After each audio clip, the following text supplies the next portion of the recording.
संत रामपाल जी महाराज एक ऐसे महान संत जिन्होंने अपनी सतभक्ति, तत्व ज्ञान, करुणा और सेवा के बल पर समाज में नई मिसाल कायम की है। संत रामपाल जी महाराज की अगुवाई में उनके सभी सतलोक आश्रमों से समाज कल्याण के अद्भुत कार्यों ने समाज को सुनहरे भविष्य की एक नई उम्मीद दिखाई है। संत रामपाल जी महाराज से नाम दीक्षा लेने के बाद लाखों लोगों की लाइलाज बीमारियां जैसे कैंसर, एड्स आदि ठीक हुई। संत जी के ज्ञान से प्रेरित होकर उनके अनुयायियों ने लाखों यूनिट रक्तदान किया। संत जी ने लाखों बहन बेटियों का दहेज मुक्त विवाह करवाया।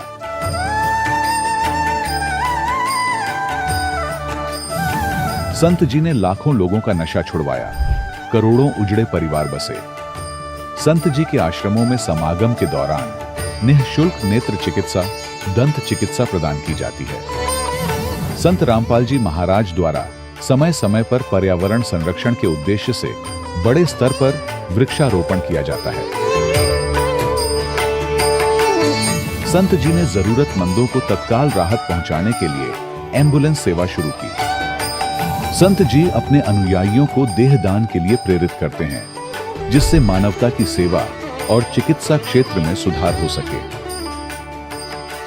संत रामपाल जी महाराज के सभी आश्रमों में हर रोज निःशुल्क भंडारा आयोजित किया जाता है, जहां हर वर्ग, हर जाति और हर धर्म के लोग एक साथ बैठकर भोजन करते हैं।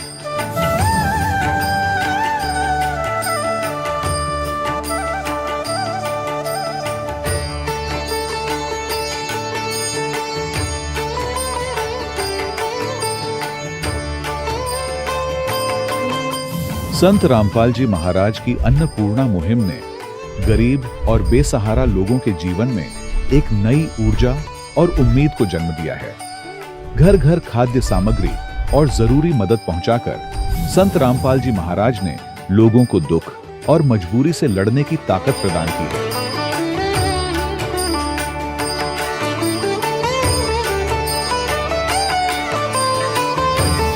संत रामपाल जी महाराज द्वारा गरीब लोगों के लिए घर बनवाने का अद्भुत कार्य एक ऐसी मिसाल कायम कर रहा है जो सदियों सदियों संत जी की उदारता और दया भावना के तौर पर जाना जाएगा।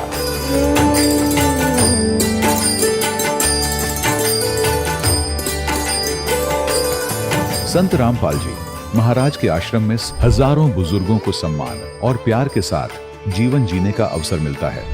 उनके खाने, रहने और स्वास्थ्य की पूरी जिम्मेदारी संत रामपाल जी महाराज उठाते हैं।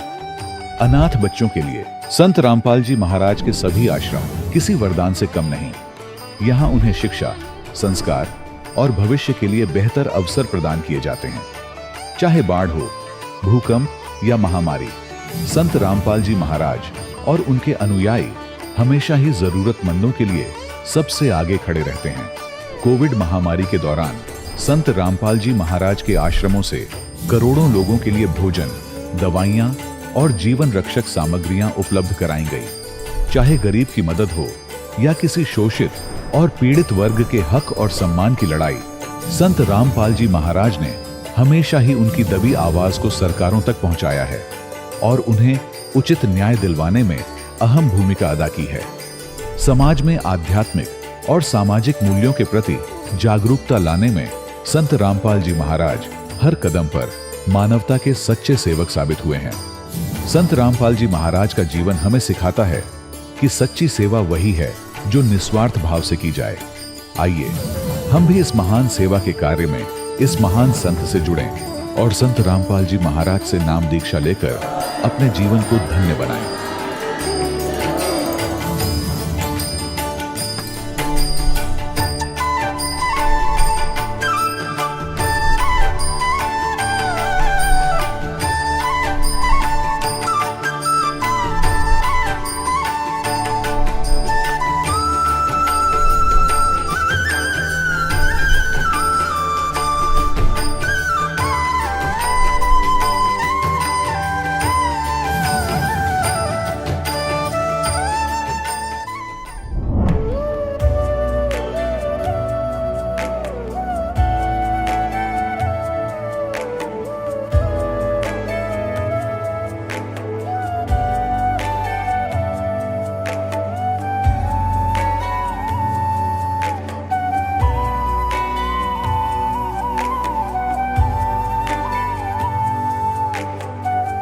ब्रह्मा का पिता है, कौन विष्णु की मां, शंकर का दादा कौन है, हमको दे बता। ये जानने के लिए कृपया सुनिए। जगत गुरु तत्वदर्शी संत रामपाल जी महाराज के अमृत वचन सर्व पवित्र धर्मों के पवित्र शास्त्रों के आधार पर। सत्साहिब दर्शकों, तकनीकी और वैज्ञानिकता ने मनुष्य के मस्तिष्क में अपना स्थान इस प्रकार बना लिया है कि भूत प्रेतों जैसी बातें केवल काल्पनिक लगती हैं। लेकिन दर्शकों, भूत प्रेत की बाधा जिस परिवार के ऊपर आती है, केवल उसी को पता रहता है कि यह किसी आपदा से कम नहीं है। दर्शकों, ऐसी ही आपदा ने दस्तक दी गंगानगर, राजस्थान के रहने वाले कृपाल सिंह जी की जिंदगी में। इनको भी भूत प्रेतों की बाधाओं ने इस प्रकार जकड़ लिया था कि मानो मरने के अलावा अब कोई रास्ता ही नहीं बचा हो। दर्शकों, लेकिन कहते हैं ना, जब आपको पूर्ण संत मिल जाता है तो भूत प्रेत की बाधा ऐसे छूमंतर हो जाती है जैसे सूरज उगने के बाद अंधेरा मिट जाता है। दर्शकों, आज संत रामपाल जी महाराज की शरण में आने के बाद कृपाल जी का कहना है कि मैं पूर्ण रूप से सुखी हूँ और अब मुझे किसी भी प्रकार की कोई भी भूत प्रेत की बाधा नहीं है। दर्शकों, अब यह जानते हैं कि संत रामपाल जी महाराज ने आखिर कृपाल सिंह जी को कौन सी जड़ी दे दी जिससे इनके जीवन में इन्हें इतने सुख मिले। सुनते हैं कृपाल सिंह जी की कहानी, उन्हीं की जुबानी। जी नमस्कार। नमस्कार जी। जी क्या नाम है आपका? कृपाल सिंह जी। कृपाल सिंह जी, कहाँ से आए हो आप? मैं जी गांव जानकीदास वाला, तहसील सूरतगढ़, जिला श्रीगंगानगर, राजस्थान से। सर, संत रामपाल जी महाराज जी से जुड़ने से पहले आप क्या भक्ति साधना करते थे? बस जी नॉर्मल जो पंजाबी परिवार में होता है, गुरुद्वारे में जाना संक्रांत वाले दिन और अमावस्या वाले दिन, बुढ़ा जोड़ जहाँ पास में धार्मिक स्थल था वहाँ चले जाते थे। मंदिरों में और मठों इधर उधर चले जाते थे। सर, कोई गुरु भी बनाया था आपने पहले? नहीं जी, मेरे पिताजी ने गुरु बनाया था, मैंने नहीं गुरु बनाया, क्योंकि मेरी आत्मा जब भी जहाँ भी जाती थी स्वीकार नहीं करती थी कि ये गुरु पूरा हो गया, इसलिए मैंने कभी कोई गुरु नहीं बनाया। तो सर, संत रामपाल जी महाराज जी के बारे में कैसे पता चला आपको? संत रामपाल जी महाराज से जुड़ने का मेन कारण जी मेरी लड़की था, जिसको एक प्रेतवादा ने परेशान कर रखा था। मैंने हर जगह से इलाज कराया, उसका कहीं से कोई इलाज नहीं हुआ। आखिर में मेरे से उस प्रेतवादा का झगड़ा भी हो गया। बोला जी मैं इस लड़की को मारूंगा। मैंने कहा जी मेरे जीते जी तू इस लड़की को नहीं मार सकता। बोला क्यों नहीं मार सकता, तू मेरा क्या कर लेगा? मैं कुछ भी करूं, चाहे आपको इस लड़की को जो है मारने नहीं दूंगा मैं। फिर मैं जी ऐसे करते करते खेत चला गया। खेत जाके परमात्मा से अरदास लगाई कि हे परमात्मा, अगर तू धरती पर कहीं है तो ये छोटी मोटी प्रेत बाधाएं जो हमको परेशान कर रही है, क्या इनको दूर नहीं कर सकता? अगर तो धरती पर नहीं है तो हमें मनुष्य जीवन जो मिला है, इसका मेन मकसद तो भक्ति करके मोक्ष प्राप्त करना है। और आप मिले नहीं तो हमारा मनुष्य जीवन बेकार जाएगा। इसलिए तो या तो हमारा ये मनुष्य जीवन है, इसको आप छुड़ा दो, ख़त्म कर दो। नहीं तो अब अगर आप कहाँ हैं धरती पर, हमें उसकी सूचना दो, मिलो, ताकि हम आपको प्राप्त करें, भक्ति करें आपकी। फिर क्या हुआ? होना क्या था जी, उसके बाद मैं वैसे ही बाजार में जैसर में चला आया। वहाँ मेरे को एक पुस्तक मिली ज्ञान गंगा नाम की। वो पुस्तक मैं घर ले गया। मेरे को पुस्तकें पढ़ने का, नावल पढ़ने का, धार्मिक पुस्तकें पढ़ने का बचपन से ही शौक था। तो मैं ज्ञान गंगा घर ले गया। उसके मैंने पहले वाले सिर्फ 3 पेज पढ़े थे जी, जिसमें लिखा था ब्रह्मा विष्णु महेश के माता पिता कौन है, दुर्गा का पति कौन है। वे पढ़ने के बाद में मेरी आत्मा ने स्वीकार कर लिया कि ये जो पुस्तक लगने वाला संत है, ये पूरा गुरु हो सकता है। फिर मैंने पीछे मास्टर रामकुमार जी का लिखा हुआ एक इंटरव्यू था, वो पढ़ा। उसमें भी उसने बता रखा था जी मेरे ऐसे प्रेत बाधा थी, ठीक हो गई। उसके बाद मैंने कुछ नहीं देखा। उसी दिन से मैंने मेरे पिताजी से बात की, उनको बताया जी आपके राधा स्वामी वाले तो ये कुछ कर नहीं सकते इस प्रेत बाधा का। तो मैं इस संत रामपाल जी से बरवाड़ा जाके नाम दीक्षा लेना चाहता हूँ। तो मेरे पिताजी ने मेरे को इजाज़त दे दी और मैं 31 जुलाई 2011 को जाके आश्रम में नाम दीक्षा ली। नाम दीक्षा लेने के बाद में उस समय सत्संग खत्म हो चुका था जिस दिन मैं गया। सर, संत रामपाल जी महाराज जी सभी पवित्र धर्मों के ग्रंथों के बारे में बताते हैं। आप सिख समाज से बिलोंग करते हो, क्या संत रामपाल जी महाराज जी गुरु ग्रंथ साहिब से भी कुछ बताते हैं? हाँ जी, जैसे गुरु ग्रंथ साहब में जो संत रामपाल जी महाराज जैसे बताते हैं पूरे गुरु के बारे में, ब्रह्मा विष्णु महेश के बारे में कि इनका जन्म मृत्यु होता है, पूरे गुरु के बिना मोक्ष नहीं है, ऐसा गुरु ग्रंथ साहब में गुरुवाणी में भी लिखा हुआ है। जैसे हमारे सिख समाज के जो भी ग्रंथी हैं या मतलब जिसको हम महापुरुष मानते हैं, वो वाणी तो बताते हैं लेकिन उनका अनुवाद गलत करते हैं। जैसे गुरु ग्रंथ साहब में हम हमेशा ये सुना करते थे कि पूरा गुरु आराध्य, पूरा पाइए नाम, और पूरे के गुण गाऊं, ऐसी कोई वाणी है। तो वो सतगुरु रामपाल जी महाराज ने दिखाया कि जब तक आपको पूरा गुरु नहीं मिलेगा, वेदों से शास्त्रों से पूरा गुरु कौन होता है, क्या पहचान है। संत रामपाल जी महाराज जी जो ज्ञान बताते हैं, आपने उनके ज्ञान को अच्छी तरह से समझ के उनसे नाम दीक्षा ली, लेकिन साथ साथ में आपने एक अपने दुख के बारे में बताया कि आपके बच्ची को भूत प्रेत की बाधा थी, 12 साल की बच्ची थी उस समय आपकी। क्या संत रामपाल जी महाराज जी से जुड़ने के बाद उस समस्या से आपको निजात मिली? हाँ जी बिल्कुल जी। जिस दिन से मैंने आके वहाँ घर में, जैसे सतगुरु रामपाल जी महाराज जो नाम दीक्षा देते हैं, उसके बाद एक घी की जोत लगाने के लिए कहते हैं और मंत्रों का जैसे भी जिस विधि से जाप करने के लिए कहते हैं। मैंने घर में आके घी की जोत लगाई और मंत्रों का जाप किया। 3-4 दिन तो बच्ची को कोई परेशानी नहीं आई, लेकिन तीसरे दिन वो प्रेत बाधा फिर घर में आ गई। और मेरे को वहाँ आश्रम में ये बताया गया था कि जब कोई ऐसी समस्या है तो आपको इस प्रकार से करना है। जब उसने बच्ची को आके बेहोश कर लिया, मैंने देखा कि वो प्रेत बाधा घर में प्रवेश कर चुकी है। मैंने जोत लगाई, दंडोत प्रणाम किया, और जैसे मैं खड़ा हुआ तो वो बच्ची में आके बोलने लगा कि आप मेरे से, यानी कि इस संसार के सबसे बड़े गुरु के पास चले गए हो जो परमात्मा का रूप है। अगर आप उसकी शरण में ना जाते तो मैं इस बच्ची को ले जाता, लेकिन अब मेरा यहाँ कोई बस नहीं चलने वाला। मैं जा रहा हूँ, जहाँ भी मेरे को भेजा जाएगा, मेरे को आदेश होगा, मैं वहाँ जाऊँगा। अब आपको परेशान नहीं करूँगा, तब तक परेशान नहीं करूँगा जब तक आप नियम में रह के, मर्यादा में रह के भक्ति करोगे। जिस दिन आपने नाम खंड कर दिया, उस दिन से समझ लेना मेरा घर में फिर प्रवेश हो गया, तुम्हारा वही हाल करूँगा मैं। ये कह के वो चला गया। सर, संत रामपाल जी महाराज जी से नाम दीक्षा लेने के बाद और क्या लाभ मिले आपको? जी, पहला लाभ तो मैंने आपको ये बता दिया कि मेरी प्रेत बाधा ठीक होगी।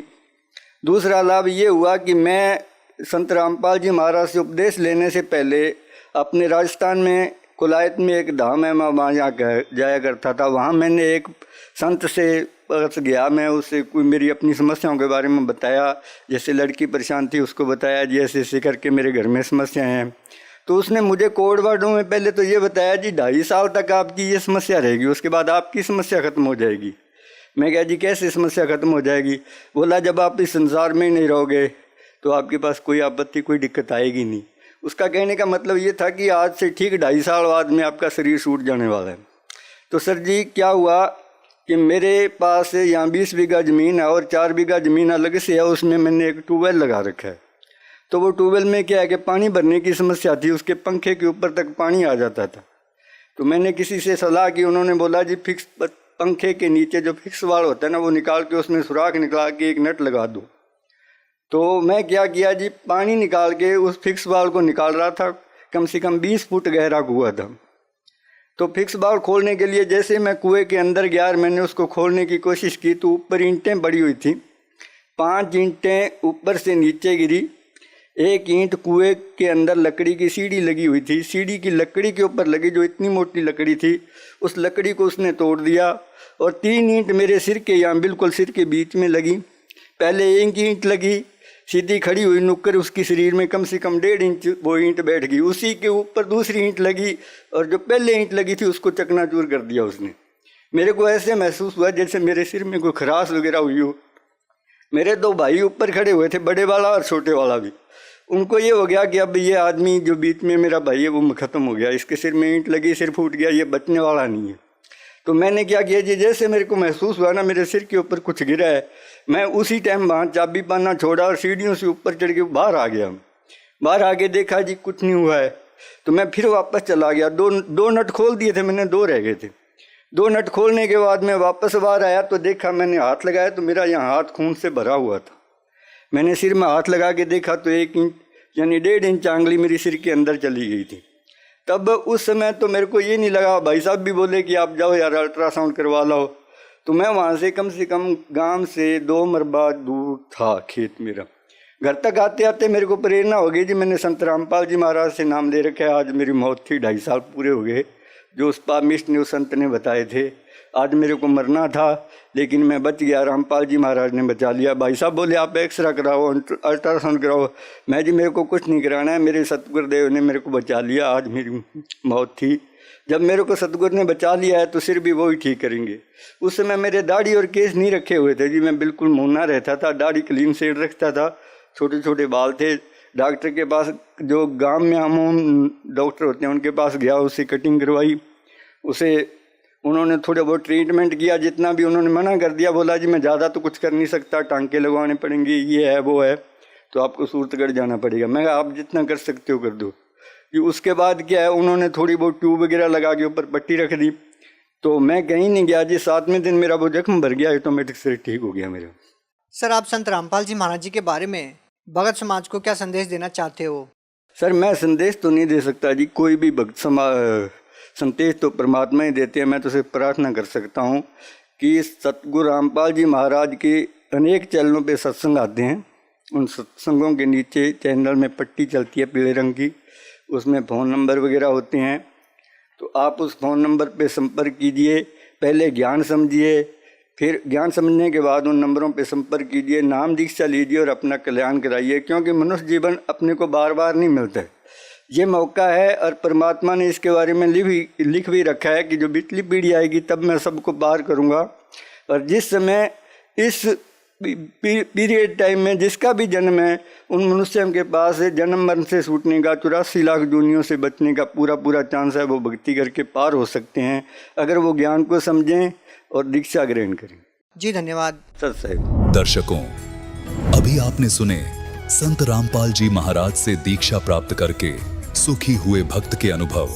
अब देखिए जगत गुरु तत्वदर्शी संत रामपाल जी महाराज के मंगल प्रवचन। तो नानक साहिब जी एक सुल्तानपुर शहर में एक नवाब के यहाँ मोदी खाने में नौकरी करते थे। वो नौकरी त्याग दी, सच्ची सरकार की नौकरी के लिए चल पड़े। बनारस में पहुंचे, जब देखा जो सचखंड में देखी थी जो सूरत, और वो देखा वहां एक जुलाहे के रूप में कपड़ा बुनते हुए, तब कहा था फाई सूरत मुल्क की वेश, ए ठगवाड़ा ठगी देश, खरा सियाणा बहुता बार ये धानक रूप रहा करता। बोली आत्माओं देखो, ये लोगो आओ, ये अपने आप को छुपाए बैठा है, ये ठग है, ये ठगवाड़ा है। प्यार में रो रो कर कह रहे थे, ये बैठा धानक रूप रहा करता और धानक रूप रहा करता। इसी प्रकार दादू साहिब जी ने कहा है कि जिन मुख को निज नाम दिया सोए सतगुर हमार, दादू दूसरा कोई नहीं ये कबीर सिरजनहार। और मुल्कदास जी ने कहा था, जपो रे मन साहेब नाम कबीर, जपो रे मन परमेश्वर नाम कबीर। और फिर कहा है कि दास मलोक सलूक कहत है, खोजो खसम कबीर, जपो रे मन परमेश्वर नाम कबीर। काफी लंबा प्रकरण है, लेकिन हम थोड़ा थोड़ा आपको प्रमाण दे रहे हैं। और आदरणीय धर्मदास जी ने कहा है, आज मोहे दर्शन दियो जी कबीर, आज मोहे दर्शन दियो जी कबीर, सतलोक से चल कर आए, सतलोक से चल कर आए, काटन काल की जंजीर, आज मोहे दर्शन दियो जी कबीर, आज मोहे दियो जी कबीर। तो ऐसे इन महापुरुषों ने परमात्मा के गुणगान किए। और गरीबदास साहिब जी कहते हैं, अनंत कोट ब्रह्मांड का एक रति नहीं भार, और सतगुरु पुरुष कबीर हैं ये कुल के सृजनहार। गरीबदास साहिब जी ने अपनी अमृतवाणी में परमात्मा की महिमा और हमें जो भगवान ने यहाँ क्रिया करने के संकेत दिए हैं, आदेश दिए हैं, वो वर्णन किया है, सुनाते हैं। क्या बताते हैं? कस्तूरी नाम कबीर है, ये बिन छेड़े मैं कंत, आद अंत की कहते हूँ, पटतर कोई न संत। गरीबदास जी कह रहे हैं कि कस्तूरी नाम कबीर है, बिन छेड़े मैं कंत, और आद अंत की कहते हूँ, पटतर कोई न संत। कि जैसे कस्तूरी को चाहे कोई छुओ या ना छुओ, उसमें से प्रॉपर महक आती ही रहती है अपने आप ही। यानी परमात्मा कबीर जी की शक्ति अपने आप झलकती रहती है। जो संत उससे जुड़ जाता है, जो भक्त उससे जुड़ जाता है परमात्मा से, तो वो पल पल साथ रहता है और आभास कराते हैं परमात्मा कि मैं साथ हूं भाई बच्चे। और वो भक्त फिर पल पल में परमात्मा से मिलने वाले लाभ को महसूस करता है। तो यहाँ कहते हैं कस्तूरी नाम कबीर है, परमात्मा से प्राप्त जो मंत्र है, परमात्मा की शक्ति उस मंत्र जाप करने वाले के अंदर अपने आप कार्य करती रहती है। और बिन छेड़े मैं कंत, आद अंत की कहते हूं, पटतर कोई न संत। गरीबदास जी कहते हैं शुरू से और अंत तक बताता हूं कि इस परमेश्वर कबीर जी के बराबर कोई संत भी नहीं है, भगवान भी नहीं है, समर्थ है। चिदानंद चंदन कला अवगत लहर उठंत, और झिन आकार अजोख पद तिरकुटी में दिखंत। तिरकुटी भिरकुटी मेट दे, घट के घाट अनंत, और घटमट से न्यारा रहे जाका आदि न अंत। अब क्या बताते हैं कि जो तुम इस बॉडी में परमात्मा को देखने की चेष्टा करते हो, इसके अंदर परमात्मा का केवल प्रतिबिंब ही देख सकोगे। वो परमात्मा जहाँ रहता है वो स्थान भिन्न है। वहां जाने की विधि भी उस सूक्ष्म वेद में वर्णित है, अन्य किसी ग्रंथ में नहीं है। नैनो मद निरखत रहे अवगत नाम कबीरे, बेड़ा पार लगाए हूं सुरत सरोवर तीरे। दो नैनो बिच कमल है उजल हिरंबर धामे, शेष शेष पुन रटत हैं जिन्होंने पाया वो राम।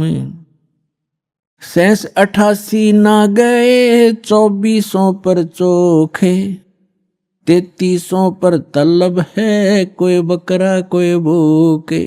अब क्या बताते हैं परमात्मा? गरीबदास जी कह रहे हैं परमात्मा की महिमा के जिस स्थान पर हमने पहुंचना है, जहां जाने के बाद साधक को कोई जरा और मरण कष्ट नहीं रहता, वहां किसी चीज का अभाव नहीं है, वो सुख सागर है। वहां जाने की जो साधना है वो या तो परमात्मा स्वयं आकर बताते हैं या उन महापुरुषों को प्राप्त थी जिनके विषय में दास ने अभी आपके सामने उनके शुभ नाम बताए। लेकिन उन महापुरुषों को हमने महत्व नहीं दिया। उस समय जिस समय वो प्रगट थे, उनके जाने के बाद भले ही हम ढेर सारे अनुयायी भी बन गए, लेकिन जो रहस्य उन छुपा गए, वो अपने अमृतवाणियों में एफिडेविट बना गए, लिख गए, उनको वो खुद ही समझ सकते हैं, उसमें कोड वर्ड होते हैं। उसके बाद उनके जाने के बाद बहुत ज्यादा अनुयायी भी बन गए, लेकिन उनके उन संकेतों को नहीं समझ सके। उन महापुरुषों ने क्या कहना चाहा था, समाज ने स्वीकार किया नहीं। देख सकते हैं आप आदरणीय नानक साहिब जी के उसमें कितने अनुयायी थे जब वो वर्तमान में थे, बहुत ही नाम मात्र थे।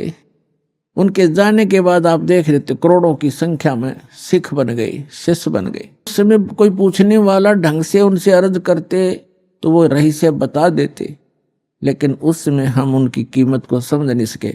ऐसे ही कबीर परमेश्वर आए थे, उस समय लोगों ने परमात्मा को समझा नहीं, वहां की जनता ने, तो परमात्मा अपना कोड वर्ड लिख कर चले गए। ऐसे ही गरीबदास साहिब जी को, मुल्कदास साहिब जी को, दादू साहिब जी को मिले, उस समय उनकी कोई पूछ नहीं की, मैं तो नहीं दिया, जिस कारण से वो अपने कोड वर्ड छुपा कर चले गए। अब उन सभी सांकेतिक शब्दों को उन अद्भुत रहस्यों को उजागर करने की बुद्धि इस दास को दी कबीर भगवान ने। तो सभी सदग्रंथों की, सभी महापुरुषों के शुभ संकेत हैं और रहस्य में संकेत है, उनको बताने के लिए इस दास पर मेहर करी है और वो आपको अब रूबरू कर रहा है। इसका लाभ उठाओ। अब क्या बताते हैं कि जो ज्ञान परमात्मा स्वयं आकर बताता है वो है मूल ज्ञान, तत्व ज्ञान। और उसको ना समझकर ये 88,000 ऋषि कहते शेष 88 ही ना गए और 24 पर चौखे। 88,000 ऋषि माने जाते हैं सनातन धर्म के अनुसार और 24 अवतार माने जाते हैं। 25वां अभी आना शेष है। तो ये बता रहे हैं कि आप बात करते हो अपनी इन साधनाओं को से पार होने की, वो 88,000 ऋषि नहीं पहुंचे और ये 24 अवतार भी उस स्थान को प्राप्त नहीं कर सके। और 33 करोड़ देवता माने जाते हैं। कहते हैं 33 पर तलब है, कोई बकरा कोई बोक है। सुर नर मुनिजन 33 करोड़ी, बंदे सभी नरंजन डोरी। ये 33 करोड़ देवता ये सब काल की डोर से बंधे हुए हैं, इनको यथार्थ ज्ञान नहीं। अपनात्मा अब यहां बहुत बड़ी शंका पैदा हो जाती है भक्त को कि 88,000 ऋषि ऐसे महापुरुष कहलाते हैं और वो भी पार नहीं हुए। तो पुण्यात्माओं, ये कहने से नहीं प्रमाणों से सिद्ध होगा कि न तो ब्रह्मा विष्णु महेश को ज्ञान था और ऋषियों को तो होगा कहां, क्योंकि ब्रह्मा जी से ही ज्ञान प्राप्त है इनको। अब एक शब्द दास ने परमात्मा की अमर वाणी से, गरीबदास जी की वाणी से बोला है कि शेष 88 नहीं गए और 24 पर चौक, 33 पर तलब है, कोई बकरा कोई बोक। यानी 33 करोड़ देवता, 88,000 ऋषि, 24 अवतार जो अभी तक आ चुके, ये मोक्ष प्राप्ति नहीं कर सके। क्यों नहीं कर सके? क्योंकि इनके पास अध्यात्म ज्ञान नहीं था, वो तत्व ज्ञान नहीं था जो श्रीमद् भगवत गीता अध्याय नंबर 4 के श्लोक नंबर 32 में कहा है कि सच्चिदानंद घन ब्रह्म की वाणी में वो अमृत ज्ञान, वो तत्व ज्ञान है जो उन्होंने अपने मुख कमल से बोला है। उसमें विस्तार के साथ साधना लिखी है, यज्ञ यानी धार्मिक अनुष्ठानों की जानकारी बताई है। उसको जानने के बाद मोक्ष प्राप्ति होगी। चौथे अध्याय के 34वें श्लोक में गीता ज्ञानदाता कहता है कि अर्जुन, उस तत्व ज्ञान को जो सच्चिदानंद घन ब्रह्म की वाणी में लिखा है, उस तत्व ज्ञान को तू तत्वदर्शी संतों से जाकर समझ, उनको दंडोत प्रणाम करने से, कपट छोड़कर सरलतापूर्वक प्रश्न करने से वो तत्वदर्शी संत तुझे उस तत्व ज्ञान का उपदेश करेंगे। तो इससे सिद्ध है कि गीता ज्ञान दाता भी उस तत्व ज्ञान से अपरिचित है, और तत्व ज्ञान से अपरिचित है तो मोक्ष कहां से होगा उनका? तो ये अंडरस्टूड है पुण्यात्माओं कि अभी तक इन ऋषि महर्षियों और इन देवताओं को कख भी पता नहीं था अध्यात्म मार्ग का। केवल डरे डोते रहे, सिद्धियां प्राप्त कर लेते, आकाश में उड़ जाने की, सागर को पी जाने की, अपना जीवन नाश करने के एक चमत्कार हैं। और मोक्ष प्राप्ति के लिए वो मंत्र जो उसका आधार है वो इनको प्राप्त नहीं हुआ। अब इसका प्रमाण देखते हैं। श्री ब्रह्मा जी से ज्ञान प्राप्त है इन सभी ऋषि महर्षियों को, और ब्रह्मा जी को कितना ज्ञान है? ब्रह्मा जी से ज्ञान विष्णु जी को प्राप्त हुआ, और ब्रह्मा जी से ही शिव जी को ज्ञान प्राप्त हुआ, अब ब्रह्मा जी से ही देवी को प्राप्त हुआ। अब ब्रह्मा जी को कितना ज्ञान है ये बताते हैं। ये देखते हैं अपने ही सदग्रंथों में। और ये सचित्र मोटा टाइप ये यहां से प्रकाशित है। इसके कौन है संपादक? हनुमान प्रसाद पोदार, चमनलाल गोस्वामी। और ये गीता प्रेस गोरखपुर से प्रकाशित है।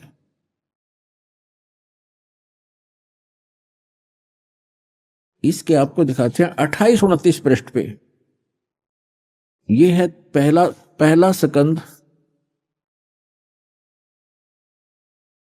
संक्षिप्त देवी भागवत देवी पुराण, और 28 पृष्ठ पे यहां Vyas ji, writer of the all Purana and Veda, Narad ji ने कहा, महाभाग व्यास जी, तुम इस विषय में जो पूछ रहे हो ठीक यही प्रश्न मेरे पिताजी ने भगवान श्री हरि से किया था।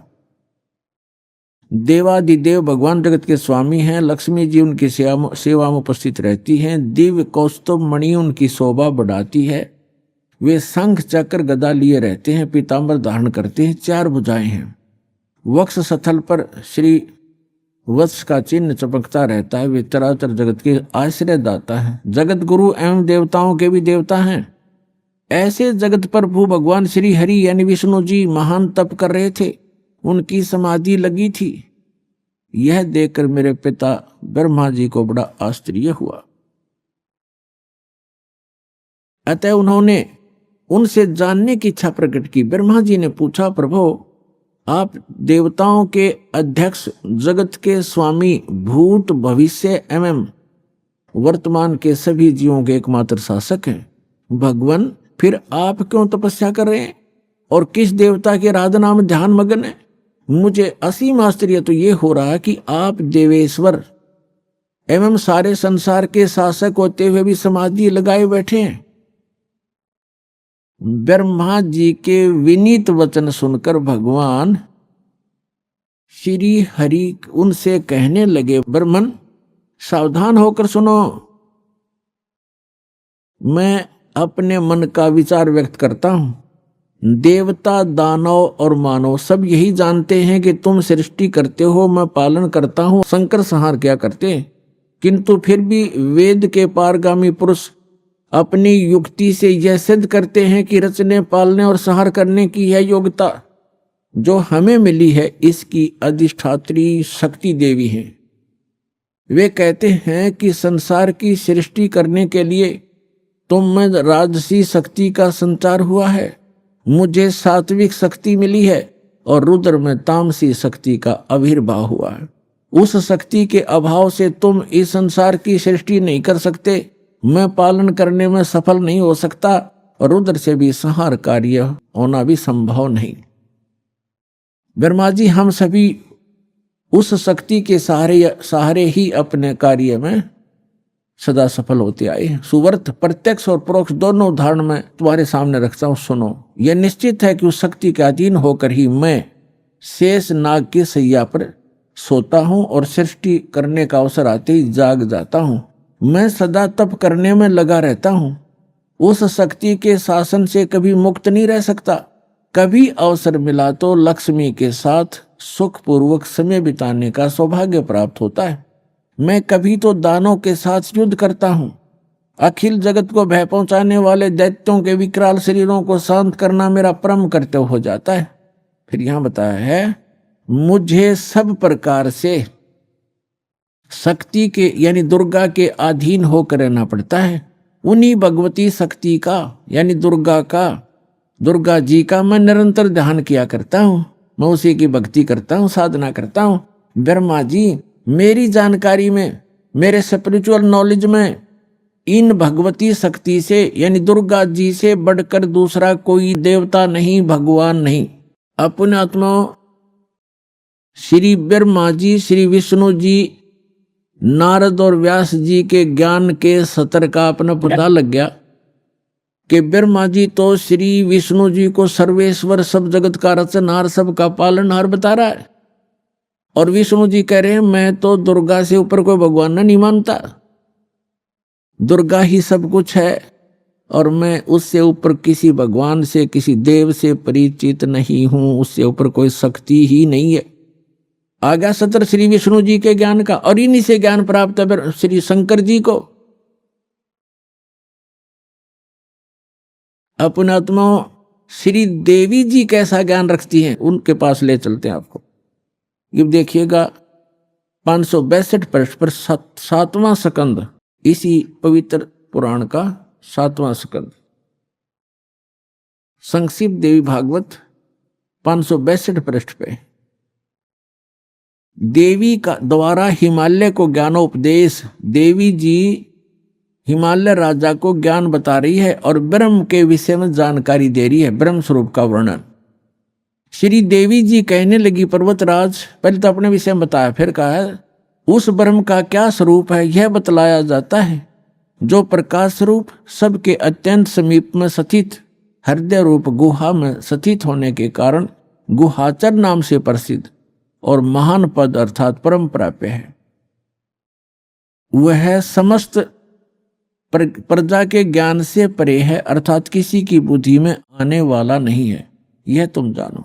जो परम प्रकाश रूप है, जो सूक्ष्म से भी अत्यंत सूक्ष्म है, जिसमें संपूर्ण लोक और उन लोकों में निवास करने वाले प्राणी स्थित हैं, वही ये अक्षर ब्रह्म है, वही सबके प्राण है, वही सबकी वाणी है और वही सबके मन है। वह यह परम सत्य और अमृत अविनाशी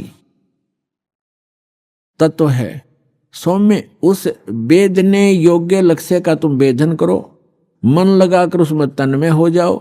सौम्य उपनिषद में कथित महान अस्त्र रूप धनुष लेकर उस पर उपासना द्वारा तीक्ष्ण किया हुआ बाण संधान करो और फिर भावनागुत चित्त के द्वारा उस बाण को खींचकर उस अक्षर रूप ब्रह्म को ही लक्ष्य बनाकर वेदन करो।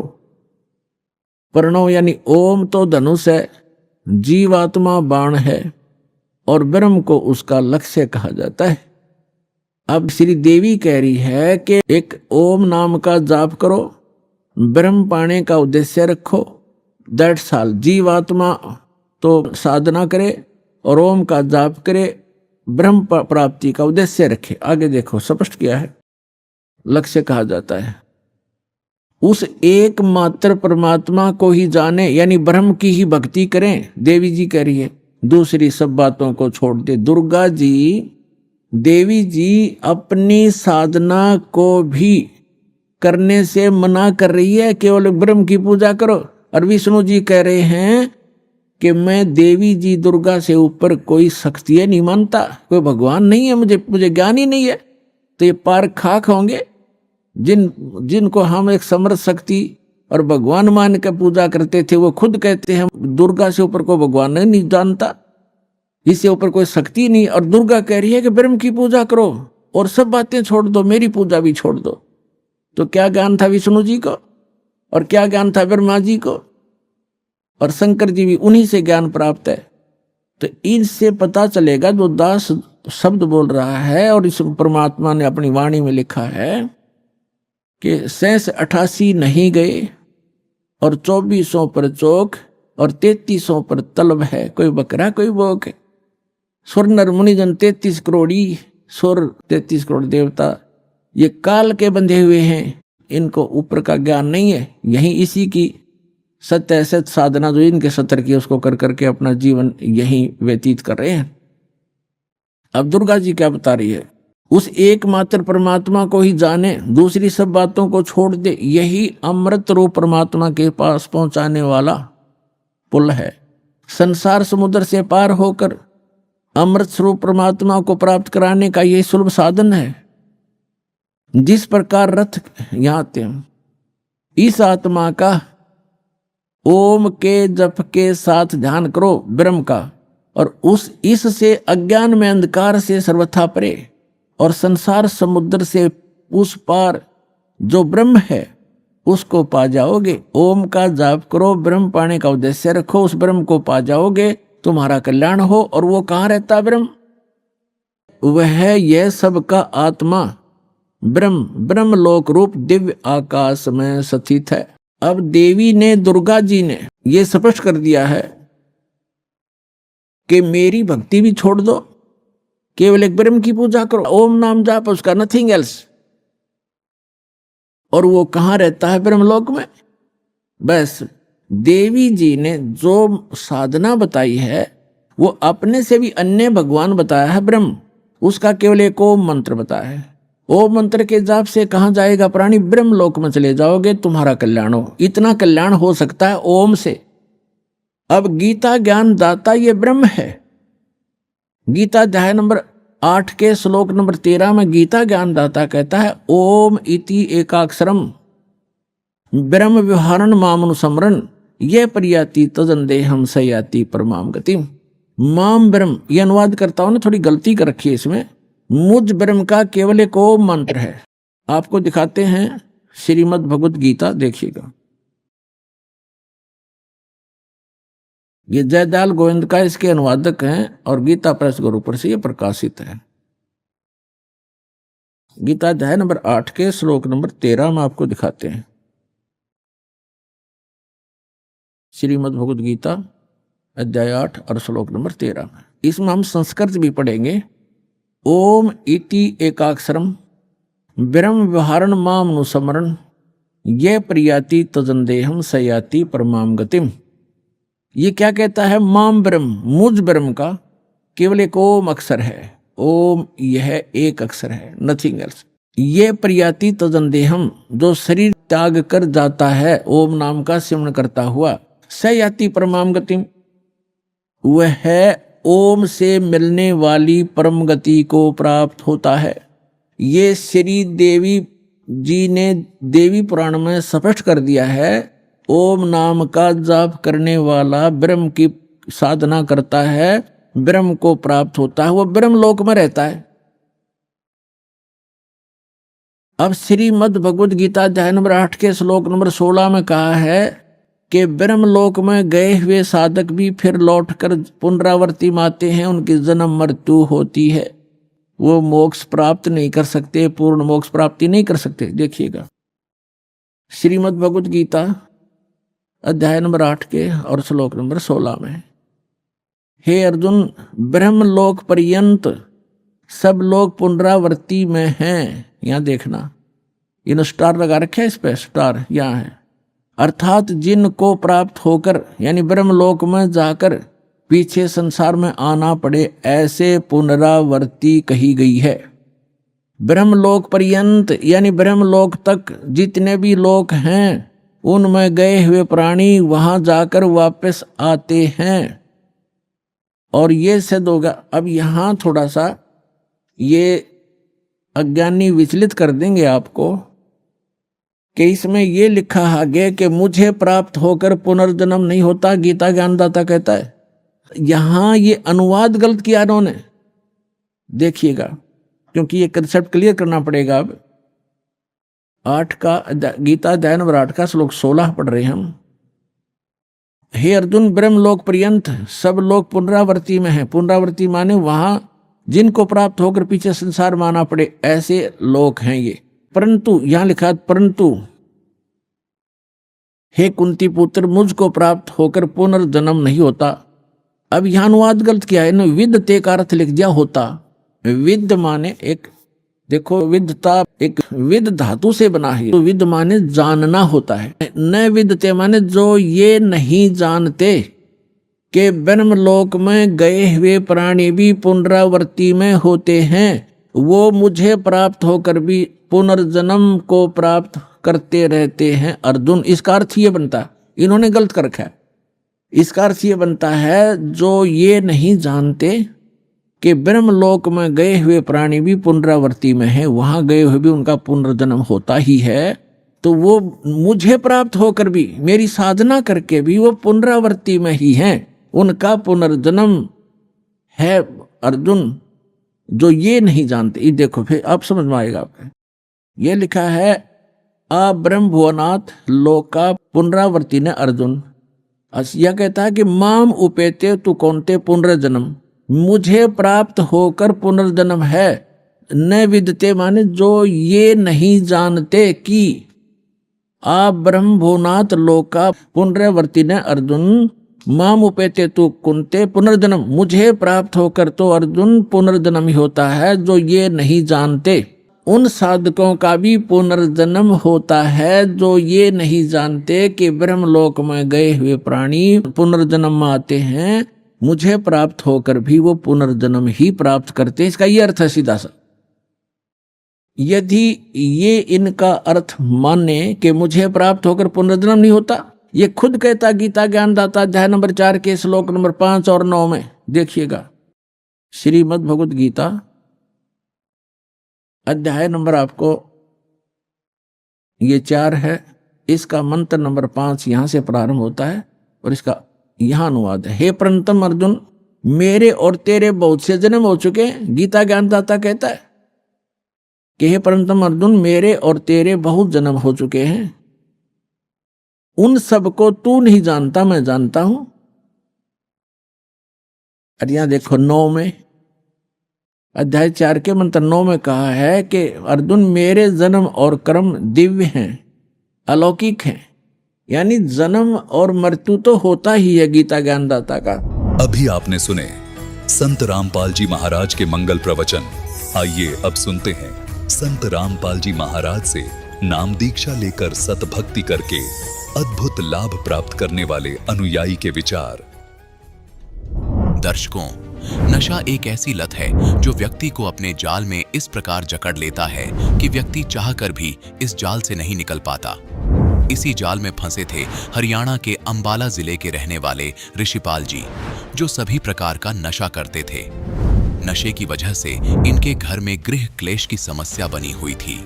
दर्शकों, आपको यह जानकर हैरानी होगी कि ऋषिपाल जी की माताजी संत रामपाल जी महाराज से जुड़ी हुई थीं और ऋषिपाल जी अपनी माताजी का विरोध किया करते थे। वे कई बार संत रामपाल जी महाराज के प्रति अपशब्द भी बोल दिया करते थे।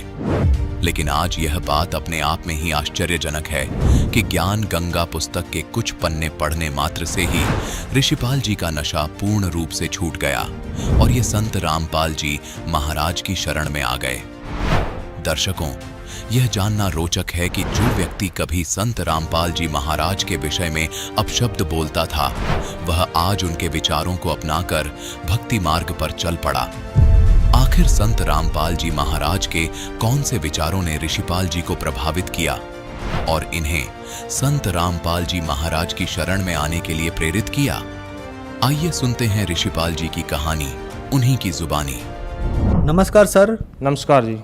सर, क्या नाम है आपका? ऋषिपाल। ऋषिपाल जी, आप कहाँ से हैं? मेरा गांव जोली है जी, डिस्ट्रिक्ट अम्बाड़ा, हरियाणा से। संत रामपाल जी महाराज से नाम दीक्षा आपने कब ली? 25 मार्च 2017 को। संत रामपाल जी महाराज से नाम दीक्षा लेने से पहले क्या आप भक्ति साधना भी करते थे? हाँ जी सर, हम सभी देवी देवताओं की भक्ति करते थे। ब्रह्मा विष्णु महेश की और माता दुर्गा की बहुत ही ज़्यादा भक्ति करते थे। नवरात्रों में व्रत रहना और नैना देवी, कांगड़ा, चमुंडा सभी स्थानों पर गया मैं माता दुर्गा के। घर में आसन लगाया हुआ था, बहुत ही ज़्यादा भक्ति करता था। हर शनिवार का व्रत रखता था। बहुत ज़्यादा माता दुर्गा की भक्ति करते थे हम। और पितृ पूजा सारा ही जो भी हिंदू धर्म में चली आ रही पूजाएं सभी करते थे। माता दुर्गा की बहुत ज़्यादा भक्ति करते थे। सर, फिर आप संत रामपाल जी महाराज की शरण में कैसे आए? सर जी, 2011 से मेरी माता जी संत रामपाल जी महाराज की शरण में थी, जिनका मैं बहुत ही विरोध करता था। अपने गुरुजी का भी संत रामपाल जी महाराज का बहुत विरोध करता था। इतना विरोध करता था कि मेरी माता जी जब सत्संग में जाती थी या कहीं भी जाती थी गुरुजी की शरण में, तो मैं बहुत भला बुरा बोलता था उनको।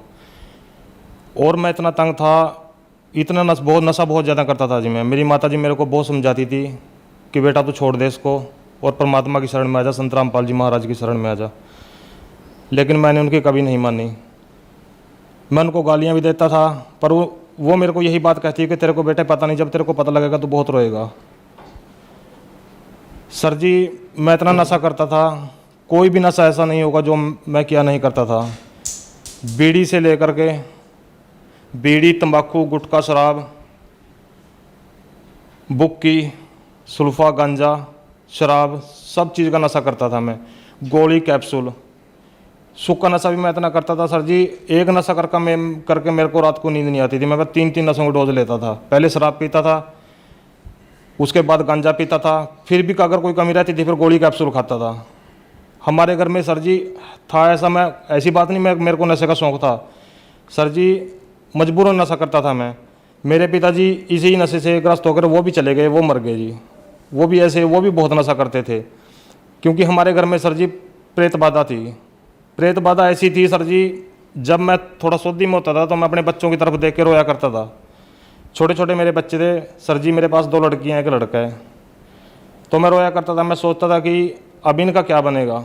तू तो मर जाएगा, तेरा पिताजी मर गए नशे से और तू भी मरेगा, अब तो इनका क्या होगा बच्चों का। पर सर जी मजबूर इतना हो जाता था मैं, नशे बिना मेरे पास रहा ही नहीं जाता था कहीं भी। छोटे से मैं बीड़ी तो सर जी मैं 10-12 साल का बीड़ी पीने लग गया था, इतना नशे को मेरे को नशा किया करता था, बहुत ही नशा किया करता था जी मैं। मेरे गांव वाले भी वो लड़ाई करता था अगर मैं नशा करके, जब मैं आता था जी पड़ोसी भी देखते थे कि हाँ आ गया अब लड़ाई होगी इनके घर में।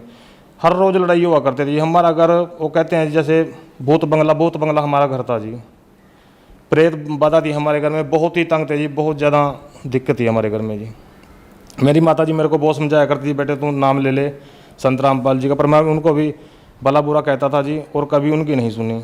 जब मैं नशा करके पूरा थक लिया, पूरा ख़त्म हो लिया सर जी, मेरे अंदर सर जी 50 किलो से भी कम वजन रह गया था, बहुत ही कमज़ोर हो गया था सर जी। मेरे को रात को अगर मैं पढ़ता था, रात को सुबह उठता था सर जी, मेरे को सारा पूरा शरीर मेरे को गिल्ला मिलता था अपना, मेरे को रात को पसीना आता सर जी। और मेरे को प्रेत आत्मा बहुत तंग करती थी रात को, कई बार दर्शन देती थी तो रात को भगत जी बहुत ही दबाव होता था मेरे ऊपर नशे में। अगर नशे में थोड़ा सा नशे से बाहर हो गया तो तभी भगत जी मेरे ऊपर दबाव हो जाता था। तो फिर बहुत दिनों के पीछे भगत जी एक दिन परमपिता परमेश्वर संत रामपाल जी महाराज की कृपा हुई मुझ पर भगत जी। वो दिन पता नहीं परमात्मा की कौन सा मैंने कोई पुण्य कर्म किया होगा भगत जी, मेरे अंदर मेरी वो आत्मा रूपी शिव का मुंह खुला और मैंने अपनी माता से भगत जी संत रामपाल जी महाराज की पुस्तक ज्ञान गंगा ली, जो कि मेरी माता जी मुझे पहले भी कहती थी कि बेटा तू ये पुस्तक पढ़ ले। मैंने कभी नहीं पढ़ी, कई बार उसने मेरे को पुस्तक दी, मैंने ऐसे ही रख दी। दास का काम छोटा सा काम है, टायर सर्विस का काम करता है दास। मैं अपनी माता से वो पुस्तक ले गए दुकान पे चला गया, वहाँ पे रख दी, 2-3 दिन वहाँ भी रखी रही वो। एक दिन मैं दोपहर में बेला था, मैंने सोचा चल आज पुस्तक पढ़ के देखते हैं क्या है इसमें, क्योंकि मेरी माता जी भी बेचारी पढ़ती रहती थी पुस्तक बैठ के घर में, मैं देखा करता था उसको। तो मैंने वो पुस्तक खोली, पढ़ी वो पुस्तक। सर जी मैंने किसी का इंटरव्यू ना देखा था, ना ही किसी के पुस्तक में कोई इंटरव्यू जो उसमें लिखे हों वो भी नहीं मैंने पढ़े थे। मैंने सिर्फ पुस्तक ज्ञान गंगा पुस्तक का पेज खोला और उसको पढ़ना शुरू किया।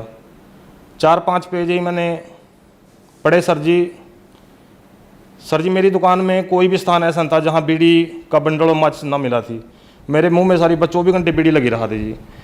तो मैंने सर जी बीड़ी हाथ में ले रखी थी और पुस्तक आगे थी। सर जी जब मैंने पुस्तक पढ़ी तो मैंने वो बीड़ी का मेरा स्वाद बिगड़ गया सर जी। मैंने बीड़ी गिर दी सर जी, मेरे पास बीड़ी नहीं पी गई। तो सर जी मैंने पुस्तक 1-2 पेज पढ़ा, बंद कर दी, घर आ गया जी। 3 दिन ऐसे ही चला भगत जी। तीसरे दिन मैंने पुस्तक वादी के करीब पुस्तक मैंने पढ़ ली, तो भगत जी मेरे से रहा नहीं गया। मेरे मामा जी हैं जो उन्होंने भी संत रामपाल जी महाराज के से नाम दीक्षा ली हुई है, मैंने उनके पास फ़ोन किया और अपनी माता जी को कहा कि मैं नाम लेना चाहता हूँ। तो उन्होंने कहा कि आ जाओ। मैं अपने मामा जी के पास गया, वो मेरे को लेकर कुरुक्षेत्र गए। वहाँ पे जाकर मैंने संत रामपाल जी महाराज से नाम दीक्षा ली। संत रामपाल जी महाराज से नाम दीक्षा लेने के बाद क्या आपको लाभ भी प्राप्त हुए? सर जी बहुत लाभ प्राप्त हुए, बहुत ज़्यादा जी। एक तो सर जी मेरी पत्नी थी, जब से हमारी शादी हुई थी वो बीमार ही थी जी। उसको 2-2 महीने सर मैं अस्पतालों में उठा के फिरता था। उसको तेजाब बनता था, उसको छाती में बहुत ज़्यादा तेजाब बनता। अगर वो पानी भी पीती थी उसका भी तेजाब ही बनता जी। उसका कोई बेनिफिट नहीं था उसको खाने का पीने का कहीं का भी। तो सर जी 2-2 महीने मैं अस्पतालों में रहता था जी अपनी पत्नी के साथ। तो सर जी सतगुरु रामपाल जी महाराज से नाम दीक्षा लेने के बाद वो बिल्कुल सही है। उसने भी जैसे वो मैंने नाम लिया वो सही हुई, उसने भी सर जी फिर दीक्षा लिया, वो भी परमात्मा की शरण में है, संत रामपाल जी महाराज की शरण में है। दूसरा सर जी जो हमारे घर में प्रेत बाधा थी सर जी वो बिल्कुल ख़त्म है। पहले हमारा घर सर जी नरक था। हमारे घर में सर जी बिल्कुल भी कोई सर जी रिश्तेदार भी नहीं आता था हमारा, कि कहते भूत बंगला है। हर समय लड़ाई पड़ती थी सर जी, हर समय मैं बोलता रहता था, कभी नहीं माता जी के साथ, कभी नहीं पत्नी के साथ सर जी। तो अब बिल्कुल सही है सर जी, कोई प्रेत बाधा नहीं है, बहुत ही अच्छा जीवन जी रहे हैं सर जी। परमात्मा की सतगुरु रामपाल जी महाराज की इतनी कृपा है। पहले सर जी मैं दुकान पे 12-12 बजे तक सर जी रात को काम करता था और जेब में 10 रुपये भी नहीं सर जी कभी निकलते थे मेरी, इतना बुरा हाल था मेरा सर जी। और अब परमात्मा की दया से सर जी मैं हर तरह से, आर्थिक स्थिति मेरी इतनी कमज़ोर थी सर जी, बहुत ही ज़्यादा। 10-10 रुपये सर जी मैं से तंग रहता था। अपनी जैसे दवाई चलती थी पत्नी की मेरी, तो भगत जी बहुत दिक्कत आती थी। अब भगत जी परमात्मा ना ही मेरे घर में कोई बीमारी है, मैं बहुत ही बढ़िया जीवन जी रहा हूँ सर जी। किसी तरह से कोई परेशानी नहीं है, प्रेत बाधा नहीं है। और सर जी सबसे बड़ा लाभ ये मिला है सर जी कि जिस परमात्मा को पाने के लिए साधु संतों ने शरीर गाड़ दिए और राजे महाराजाओं ने अपने राज छोड़े हैं सर जी, उस परमात्मा की जानकारी मेरे को मिली संत रामपाल जी महाराज के माध्यम से, जो कि खुद कबीर साहब जी आए हुए हैं संत रामपाल जी महाराज के चोले में। जिस दिन से मैंने संत रामपाल जी महाराज से दीक्षा ली सर जी, नशा मेरा बिल्कुल खत्म है। मेरे को पहले मैं इतना नशा करता, अब सर जी मेरे को बीड़ी पीने वाले के पास भी नहीं मैं खड़ता जी, मेरे को खड़ा ही नहीं जाता जी। धुआं भी इतना चंद्रा लगता है बहुत ज़्यादा, और मैं किसी भी तरह का कोई नशा नहीं करता। बहुत ही बढ़िया जीवन जी रहा हूँ सर जी। सर जी जो प्रेत बाधा थी मेरे घर में वो भी दूर होगी और आर्थिक स्थिति बहुत सही होगी पहले से। पहले खेत में कुछ भी सर जी, लोगों के खेतों में फसलें हुआ करती थी, मेरे खेत में अडंगा जामता था जी। अब बिल्कुल सही है जी, मेरे खेत में बढ़िया फसल होती है जी, बढ़िया मेरा काम चल रहा है, बिल्कुल सही है जी, परमात्मा की बहुत दया है। सर हम आपसे यहाँ एक बात जानना चाहेंगे कि आपने बताया कि आप बीड़ी सिगरेट शराब आप इतने नशे करते थे कि हमें यहाँ गिनाना भी मुश्किल हो जाएगा। नशे में आपके पिताजी की मृत्यु हो गई और आपने भी ये सोच रखा था कि मेरी मृत्यु भी इसी नशे में हो जाएगी, मेरा नशा नहीं छूट पाएगा। फिर आप संत रामपाल जी महाराज की शरण में आए, आपका नशा छूट गया। तो सर संत रामपाल जी महाराज ने आपको ऐसी कौन सी भक्ति दवाई दी जिससे आपका नशा एकदम से छूट गया? सर जी नशे की दवाइयाँ मैंने पहले भी बहुत खाई, बहुत ही प्रयत्न करूँ था। मैं रोता था सर जी, जब मेरे को सौदी आती थी मैं अपने बच्चों की तरफ देख के रोता था कि तेरा क्या बनेगा, अब तू मर जाएगा, तेरे बच्चों को कौन देखेगा। पर सर जी मेरा नशा नहीं छूटा, मैंने हर तरह से प्रयत्न किया जी। तो संत रामपाल जी महाराज की शरण मैंने के जो मंत्र देते हैं जी, जो संत रामपाल जी महाराज मंत्र देते हैं, उन मंत्रों में इतनी शक्ति है कि अगर उन मंत्रों को ग्रहण करते हैं तो नशे के पास इंसान जा ही नहीं सकता। ये मेरा पक्का तजुर्बा है जी। क्योंकि सर जी मैं ये सोचता हूँ, मेरा पक्का तजुर्बा है कि जैसे अगर मैं सुधर गया नशे से तो कोई भी सुधर सकता है, क्योंकि मेरे से ज़्यादा नशा मैं नहीं करता, कोई करता होगा जी। ये बात मैं नहीं कह रहा, मेरे गांव वालों से अब भी जिन रिश्तेदारों ने मैं देखा नहीं हूँ जी, उसके बाद जो मान फ़ोन पे ही ऐसे बात चलती है वो मानते नहीं इस बात को जी। 24 घंटे मेरे बैग में, मोटरसाइकिल के बैग में थैले में शराब की बोतल होया करती थी जी, और सुल्फा गांजा 24 घंटे मेरे पास मिलता था। अब मैं बिल्कुल भी किसी तरह का भी नशा नहीं करता। ये सारा ही किया धरा संत रामपाल जी महाराज का है, जिन्होंने मैं इस नरक से निकाला मेरे को। सर जो दर्शक आज आपको देख रहे हैं, आप उनके लिए एक बहुत बड़ा उदाहरण है, जो नशा नहीं छोड़ पा रहे हैं। नशा एक बहुत गंभीर समस्या बन गया है, उनके लिए आप क्या कहना चाहेंगे? सर जी देखो, ऐसे नशा नहीं छोड़ सकता। सरकार भी नशा छुड़ाने के लिए इतना प्रयत्न करती है, इतना पैसा खर्च करती है, पर नशा नहीं छोड़ सकता। क्योंकि जब तक ये अंदर काल रूपी मन बैठा है, जब तक ये नहीं हटेगा अंदर से, ये मन ही नहीं करेगा नशे के लिए, नशा नहीं छोड़ सकता। और ये मन नहीं तब करेगा जब संत रामपाल जी महाराज की शरण में आएंगे, क्योंकि यही वो सुप्रीम पावर हैं, यही वो परमात्मा हैं जो नशे से इंसान को निकाल सकते हैं। नहीं तो नशे से, मेरे पिताजी सर्विस में थे, पढ़े लिखे थे, मैं तो इतना पढ़ा लिखा नहीं हूँ, मेरे पिताजी पढ़े लिखे भी थे, सर्विस में भी थे, हम उनके बच्चे थे, वो भी रोते थे हमको देख के जी कि अब मैं मर जाऊँगा, मेरे बच्चों का क्या होगा। पर सर जी वो मर ही गए, नशा नहीं उनके पास छूटा जी। डॉक्टरों ने भी जोर लगा लिया, उनको करते करते उनको टीबी की बीमारी हो गई थी सर जी। डॉक्टरों ने इतना जोर लगाया कि बीड़ी छोड़ दे सर जी, वो बीड़ी भी नहीं छोड़ सकते, शराब तो कहाँ छोड़ देंगे, बीड़ी भी नहीं वो छोड़ सके सर जी, वो मर के निकले। तो संत रामपाल जी महाराज ही इस नशे से छुटकारा दिला सकते हैं, नहीं संसार में कोई ऐसी दूसरी पावर नहीं है जो इस नशे से बाहर निकाल सकती है इंसान को। सर संत रामपाल जी महाराज से नाम दीक्षा कैसे ली जा सकती है? आज कई चैनलों पे संत रामपाल जी महाराज के सत्संग आता है, उसके नीचे पीली पट्टी चलती है, उस पर नंबर है, उनसे कांटेक्ट करके संत रामपाल जी महाराज से नाम दीक्षा ले सकते हैं। धन्यवाद सर। सत साहिब जी।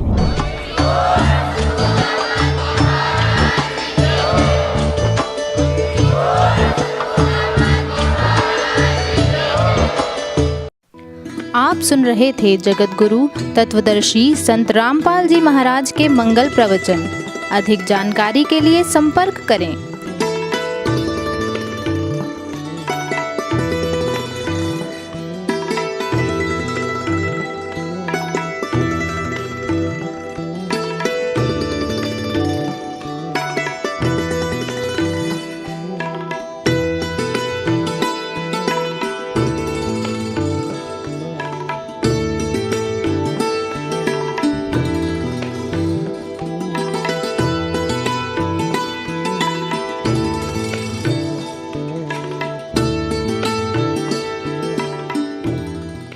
जगत गुरु तत्वदर्शी संत रामपाल जी महाराज जी के पावन सानिध्य में भक्ति की अलख जगाने तथा श्रद्धालुओं को सत्य भक्ति मार्ग का रास्ता दिखाने हेतु कनाडा के लोकप्रिय channel the TV NRI channel पर जगत गुरु तत्वदर्शी संत रामपाल जी महाराज जी के मंगल प्रवचनों का प्रसारण प्रतिदिन सुबह 7:30 बजे से 8:30 बजे तक तथा रात्रि 7:30 बजे से 8:30 बजे तक किया जा रहा है। इस सत्य भक्ति मार्ग को अपनाने के लिए अधिक से अधिक सत्संग प्रसारण देखें। इस सत्संग प्रवचन का सीधा प्रसारण संत रामपाल जी महाराज लाइव सत्संग YouTube चैनल और जगत गुरु संत रामपाल जी महाराज फेसबुक पेज पर भी देख सकते हैं।